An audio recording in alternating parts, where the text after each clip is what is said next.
திருப்பூர் மாவட்டம் உடுமலைப்பேட்டை பகுதியில் உள்ள திருமூர்த்தி அணையிலிருந்து இன்று முதல் பாசனத்திற்கு தண்ணீர் திறப்பதற்காக மாண்புமிகு தமிழ்நாடு முதலமைச்சர் அவர்களும் மாண்புமிகு துணை முதலமைச்சர் அவர்களும் மாண்புமிகு நீர்வளத்துறை அமைச்சர் அவர்களும் இன்றைக்கு உத்தரவிட்டிருக்கின்றார்கள். இன்றிலிருந்து தண்ணீர்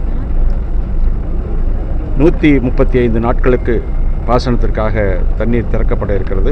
இதன் மூலமாக ஏறத்தாழ சுமார் 94,000 ஏக்கர் பாசனம் பெற இருக்கின்றது. இதை 4வது மண்டலம் பாசனம் என்று சொல்லக்கூடிய வகையிலும் இது தண்ணீர் திறக்கப்பட்டிருக்கின்றது. அதே நேரத்தில் நம்முடைய தளி வாய்க்கால் என்கிற பாலாறு பழைய ஆயக்கட்டு பாசனம் தளி வாய்க்கால் மூலமாக ஏறத்தாழ 2756 ஏக்கர் பாசனம் பெறக்கூடிய வகையில் தண்ணீர் திறக்க உத்தரவிடப்பட்டிருக்கின்றது. அதுவும் ஏறத்தாழ 31/5 மே மாதம் இறுதி வரை அது பாசனத்திற்கு வழங்கப்பட இருக்கிறது.